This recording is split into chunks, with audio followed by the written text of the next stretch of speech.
nilai-nilai yang diajarkan dalam Al-Quran dan hadis yang menekankan keadilan, kejujuran, dan tanggung jawab sosial. Etika bisnis syariah juga menekankan pentingnya niat baik dalam aktivitas bisnis.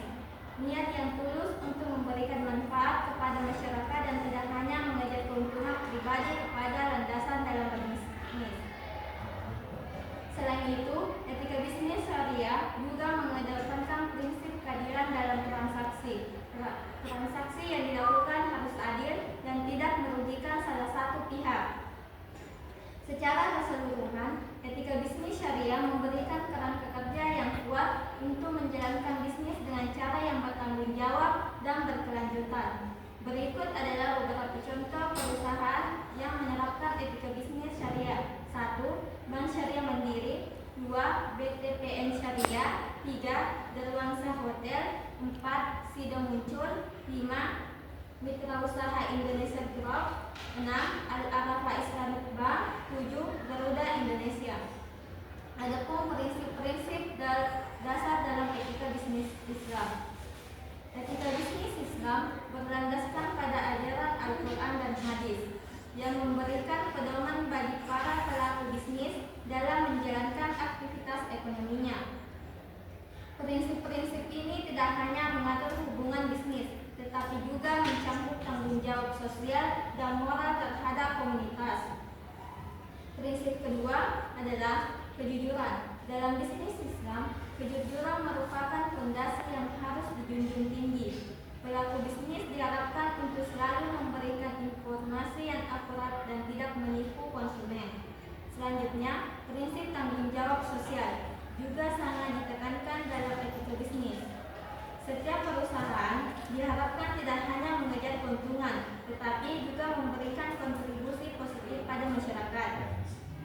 Prinsip lain yang penting adalah larangan terhadap praktik riba, gharar, dan mesir. Riba atau bunga dianggap haram dalam Islam karena dapat menimbulkan ketidakadilan. Prinsip transparansi merupakan hal lain yang sangat penting dalam etika bisnis Islam. Transparansi dalam komunikasi dan laporan keuangan akan membantu membangun kepercayaan antara semua pihak yang terlibat. Akhirnya, prinsip kerjasama dan kolaborasi juga sangat ditekankan etika bisnis Islam. Dalam menjalankan bisnis, kolaborasi antar pelaku usaha baik dalam komunitas lokal maupun dalam skala yang lebih besar dapat menciptakan komunitas lokal. Prinsip-prinsip dasar etika bisnis Islam dapat diterapkan dalam praktik bisnis modern dengan cara yang konkret dan relevan. Beberapa cara penerapan prinsip yaitu 1. Keadilan dalam transaksi. 2. Kejujuran dalam informasi. 3. Tanggung jawab sosial perusahaan. 4. Menghindari riba dan praktik tidak etis. 5. Niat yang baik. 6. Transparansi dalam operasi. 7. Kolaborasi dan sinergi. Baik, itulah tadi pemaparan saya kembalikan kepada moderator. Baik, selanjutnya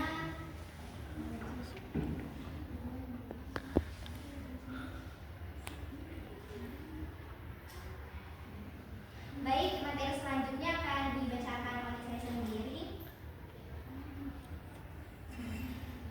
yaitu bagian C, hubungan antar etika syariah, kepuasan dan loyalitas pelanggan.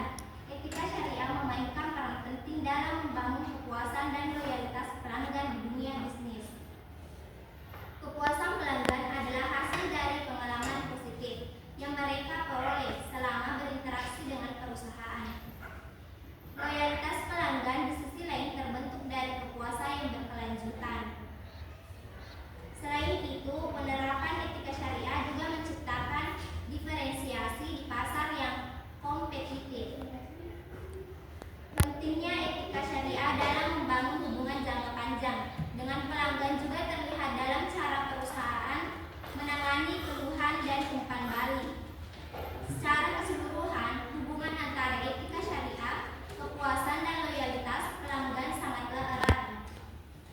Berikut ada beberapa contoh perusahaan yang sukses menerapkan etika syariah, yaitu Bank Syariah Mandiri, Sido Muncul, BTPN Syariah, Mitra Usaha Indonesia Group, Garuda Indonesia, Al Arafia Islamic Bank,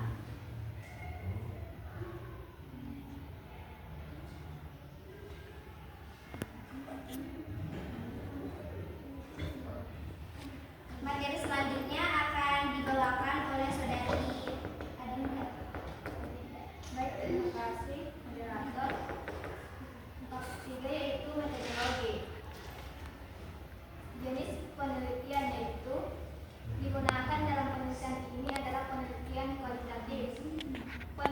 Penelitian kualitatif adalah jenis penelitian yang temuan-temuannya tidak diperoleh melalui kemantapan penelitian berdasarkan pengamatan yang dilakukan, sehingga mampu memberikan rincian lebih kompleks tentang fenomena yang sulit diungkapkan oleh metode kuantitatif. Yang kedua yaitu hipotesis penelitian. Hari pertama yaitu penerapan etika bisnis yang berpengaruh positif terhadap kepuasan pelanggan. Hari kedua, kepuasan pelanggan berpengaruh positif terhadap loyalitas pelanggan. Hari ketiga, penerapan etika bisnis syariah berpengaruh positif terhadap loyalitas pelanggan secara langsung. Yang ketiga, populasi dan sampel. A. Populasi. Pelanggan Putri Farhan Store. Sampel 10 pelanggan yang telah menggunakan produk atau jasa perusahaan selama minimal 6 bulan. Yang ketiga, teknik pengambilan sampel. Sampling acak sederhana. B. Teknik pengumpulan data. Teknik pengumpulan data yang merupakan langkah yang paling strategis dalam penelitian, karena tujuan utama dari penelitian adalah mendapatkan data. Tanpa adanya teknik pengumpulan data, penelitian tidak akan mendapatkan data yang memenuhi standar yang sudah diterapkan. Pengumpulan data dalam penelitian ini dilakukan dengan cara yaitu teknik observasi, teknik dokumentasi. Teknik observasi yaitu pengumpulan data yang digunakan dalam penelitian ini. Teknik pengumpulan data dengan pencatatan dan pengamatan untuk memperoleh data. Yang kedua yaitu teknik dokumentasi. Dokumentasi merupakan catatan peristiwa yang sudah berlalu. Dokumentasi juga dalam bentuk gambar, tulisan juga karya-karya monumental dari seseorang, struktur organisasi sekolah, visi dan misi sekolah, atau tertib peraturan yang berlaku. C. Teknik analisis data. Analisis data kuantitatif memiliki proses sebagai berikut. Yang pertama, mencatat yang menghasilkan catatan lapangan dengan diberi kode agar sumber datanya tetap dapat ditelusuri. Yang kedua, mengumpulkan, memilah-milah, mengklasifikasi, mensintetasikan, membuat ikhtisar, dan membuat indeksinya. Pengumpulan data, reduksi data, penyajian data dan kesimpulan atau verifikasi. Yang pertama, pengumpulan data. Yang kedua, reduksi data. Yang ketiga, penyajian data. Yang keempat, kesimpulan atau verifikasi. Sekian dari saya kembalikan ke moderator. Baiklah, itulah pemaparan materi dari kelompok kami. Selanjutnya saya buka sesi tanya jawab kepada teman-teman. Apakah ada yang ingin bertanya? Kepada saudari Reski saya persilahkan. Baiklah, pada materi hubungan antar etika syariah, kepuasan dan loyalitas pelanggan, dalam ketiga hubungan tersebut apakah ada faktor yang menghubungkan ketiga materi tersebut? Saya persilahkan saudari Asisa untuk menjawab pertanyaan dari saudari.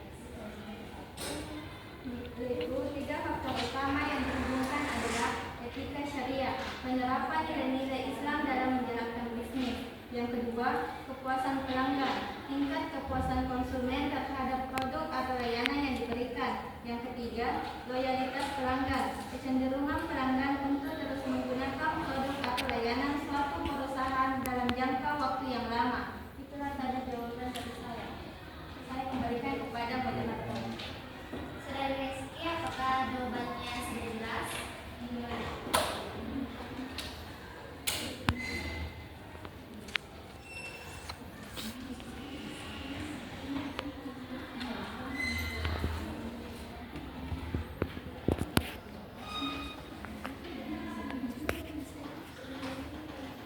Kesimpulan materi kita pada hari ini yaitu dari penelitian yang dilakukan mengenai pengaruh etika bisnis syariah terhadap kepuasan dan loyalitas pelanggan, Putri Farhanstor, dapat disimpulkan bahwa penerapan prinsip-prinsip etika bisnis syariah seperti kejujuran, transparansi, dan tanggung jawab sosial memiliki dampak positif yang signifikan